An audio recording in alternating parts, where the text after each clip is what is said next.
Hey everybody, welcome to Thrive Thursday. I'm here with Shane Reed and Jill Bakke. Shane wrote a great article this week called It's Like Riding a Bike. It's a kind of a gruesome story, but it's really a great story and gives us a lot of information about how we can do things a little bit differently in life. So, Shane, can you tell us a little bit about the article and the gruesomeness of it? Well, I was there. It was very gruesome at the time. The article was just a bunch, or a couple of light bulb moments that I had after my daughter basically kissed pavement, and very literally, and just some of those perspective shifters and learning moments, even in this terrible, whatever I deem as terrible situation. And she kind of just showed me what it was to be, that happened, and guess what? Life goes on, and I can handle it. So it's pretty much awesome. Yeah. There are a couple things that you said in the article that I really want to point out and that I loved. Is one, you learn from your daughter. Mm-hmm. So this and how old is your daughter?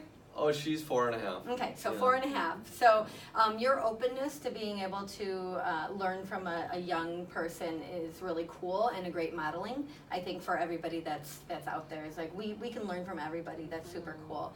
And number two, your experience of the perspective shift that she gave you. So I would like you to kind of jump into that a little bit. Like, I know that you shared that the perspective was, well, this isn't whatever, but talk about the shift a little bit for you and how you navigated that.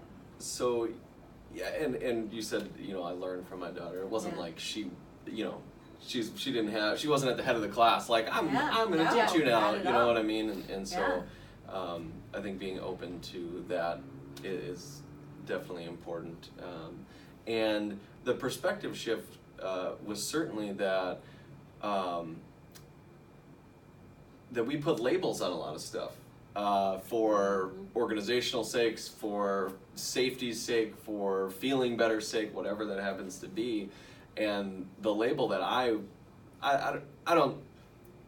was very much trying to stay even keel throughout this whole thing and whatever. And the label that I assumed was going to get attached to it was trauma, was this traumatic event and all that, and she basically, I don't think she understands what trauma is yet, or or is, or whatever, and so for her to just show up and not understand it, and then for me it was like, okay, well, she doesn't know what it is, she doesn't need it to be trauma, right. Like, we're just gonna do it, and we're gonna go to the hospital, we're gonna go to the dentist, we're gonna just heal up, and we're gonna have a less toothy smile, Yeah, a little while.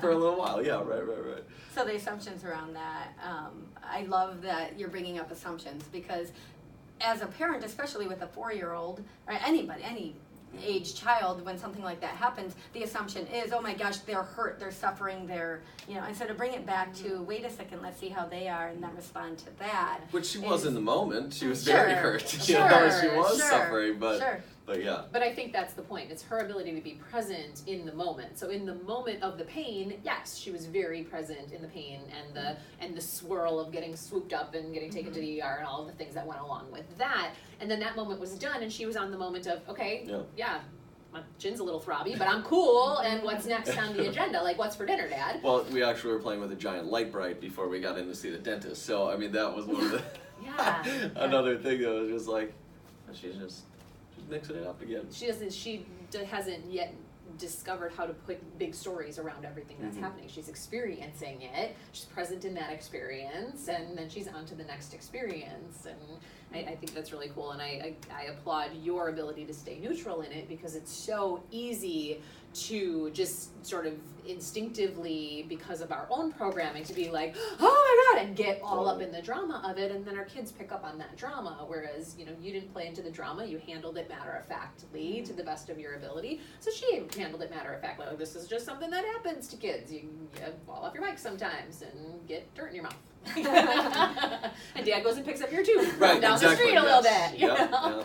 So I think there's such a cool element of when we as parents do the work for ourselves, our ability to show up in those situations has changed as well. So I applaud your ability to show up and show her, like, yep, experience it, let's see what's what, and keep your stories off to the side and let her lead how that situation was going to go down. Mm-hmm.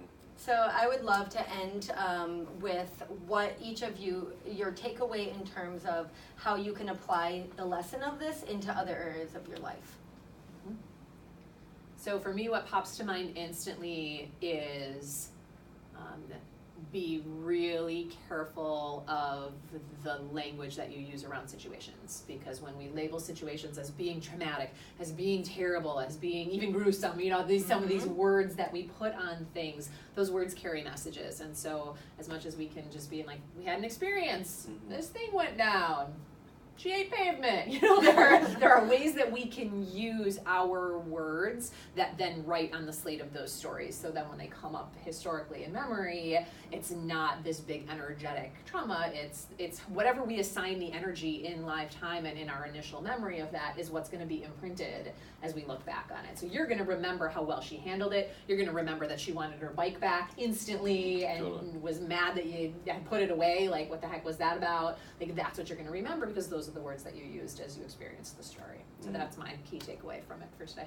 Yeah, and I love that it's not just you're putting your head in the sand and everything is like this, you know, glossed over thing. You're certainly learning from, you know, the situation, and maybe I would do things differently, you know, approaching this, this hill. But I think the key takeaway for me was, you know, one of the last lines of the article was, where am I labeling and putting things away that seem, you know, challenging or traumatic or whatever, and then there, you know, what are those things? What are they keeping me from?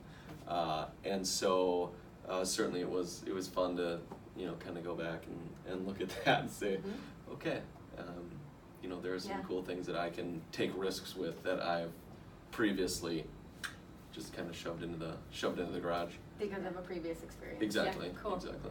Awesome. Well, thanks so much for the article. It was awesome. I love the perspective shift. I don't love that your daughter went through it, but the openness and the lessons that we are getting from it are super cool. And it's really cool to be sharing that with everybody out there. If you guys love what we do here, we do this every Thursday. We send out some videos on Facebook, and we have our email newsletter that goes out every Thursday. You can sign up for those on thrivehdc.com if you haven't already. And we also have some programs coming up, our Human Progress Training Program and our Human Influencer Training Program. Check those out. Those are starting end of September 25th and 26th. Again, thrivehdc.com. If you like this, share. Thanks.